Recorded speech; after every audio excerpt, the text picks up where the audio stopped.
বিভাগ হলে ফরিদপুর, পুকুর হবে সমুদ্র। সত্যিই তাই, ফরিদপুরকে একটি বিশাল পুকুরের সাথে তুলনা করা যেতেই পারে। কি নেই আমাদের ফরিদপুর নামক পুকুরের গভীরতায়? কৃষি, শিক্ষা সংস্কৃতি, বস্ত্র, চিকিৎসা, মেধাবী, দক্ষ ও পরিশ্রমী মানব সম্পদ, ঐতিহ্য, ঐতিহাসিক ও দর্শনীয় স্থানসহ সব কিছুই রয়েছে আমাদের ফরিদপুরে। পদ্মা, কুমার এবং মধুমতি নদীও আমাদের জেলার মাঝে দিয়েই বয়ে চলেছে, অর্থাৎ প্রায় সকল ক্ষেত্রেই আমরা স্বয়ংসম্পূর্ণ। তারপরেও যেন কিসের অভাব রয়েছে, সবথেকেও যেন কিছুই নেই। ২০০ বছরের অধিক পুরনো বৃহত্তর ফরিদপুর জেলা বাংলাদেশের উন্নয়ন ও অগ্রগতির প্রেক্ষাপটে এখনও অবহেলিত। ফরিদপুরকে বিভাগকরণ করার মাধ্যমেই সেই অভাবটাই পূরণ হবে। ফরিদপুর বিভাগ হলে বৃহত্তর ফরিদপুর সহ এর আশেপাশের জেলাও নানাবিধ সুবিধা পাবে। ১.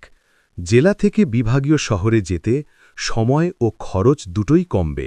বিভিন্ন সরকারি দপ্তরের কাজ যেমন পাসপোর্ট, শিক্ষা, স্বাস্থ্য, পুলিশ, ভূমি অফিস ইত্যাদি দ্রুত ও সহজে সম্পন্ন করার মাধ্যমে প্রশাসনিক কার্যক্রম সহজ হবে। ২.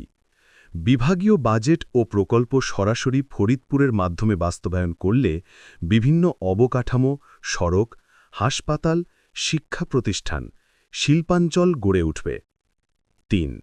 নতুন সরকারি অফিস, বিভিন্ন ডিভিশনের বিভাগীয় কার্যালয়, ব্যাংক ও কোম্পানি স্থাপন হবে, ফলে স্থানীয়দের জন্য প্রশাসনিক, কারিগরি ও সেবামূলক সহ বিভিন্ন সরকারি বেসরকারি চাকরির সুযোগ বৃদ্ধি পাবে এবং বেকারত্ব হ্রাস পাবে।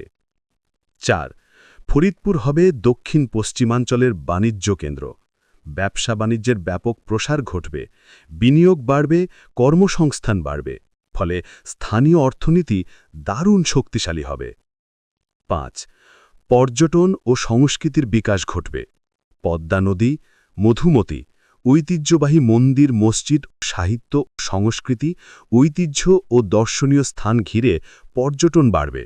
পাশাপাশি স্থানীয় সংস্কৃতি ও ঐতিহ্যের প্রচার জাতীয় এবং আন্তর্জাতিক পর্যায়ে নেওয়া সহজতর হবে। আবার জনসংখ্যা ও অর্থনৈতিক গুরুত্ব বিবেচনায় ফরিদপুর, রাজবাড়ী, গোপালগঞ্জ, মাদারীপুর, শরীয়তপুর মিলে একটি শক্তিশালী প্রশাসনিক অঞ্চল হবে।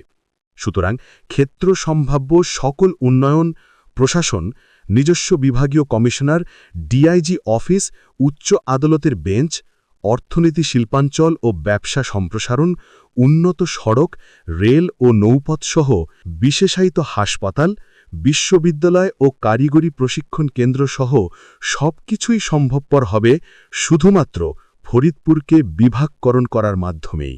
কিন্তু বৃহত্তর ফরিদপুর জেলা তো রাজবাড়ী, মাদারীপুর, শরীয়তপুর, গোপালগঞ্জ নিয়ে গঠিত।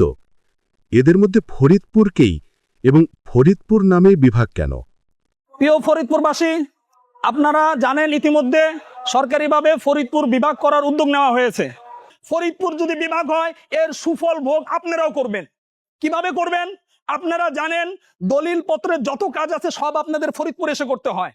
এর বাইরেও আপনাদেরকে চিকিৎসার জন্য ঢাকায় না গিয়ে ফরিদপুরে আসতে হয়, কারণ ফরিদপুরে এসে চিকিৎসা গ্রহণ করলে আপনাদের চিকিৎসার খরচ অনেক কম হয়। এর বিপরীতে ঢাকায় গিয়ে যদি চিকিৎসা গ্রহণ করা হয় তখন কিন্তু চিকিৎসার খরচ বেড়ে যায়। আবার আমরা জানি যে ফরিদপুরে কিন্তু ওই রকম ভিড় হয় না যে এরকম ঢাকাতে ভিড় হয়। সুতরাং আমি বলবো ফরিদপুর যদি বিভাগ হয় এটা আমার এবং আপনার জন্যই সুফলতা বয়ে আনবে। সুতরাং ফরিদপুর বিভাগে বিরোধিতা করবেন না। আরেকটি বিষয় মনে রাখবেন, ফরিদপুর যদি বিভাগ হয় এটা জনগণের কোনো রকম ভোগান্তি হবে না, শুধু প্রশাসনিক সরকারি যে সমস্ত আমলা রয়েছে তাদের কিছু কাজ করতে হবে যেটা তারাই শুধু করবে। আপনারা কোনো রকম বিভ্রান্ত হবেন না। আপনাদেরকে বলবো আসুন আমরা একসাথে ফরিদপুর বিভাগ বাস্তবায়নের জন্য মাঠে নামি।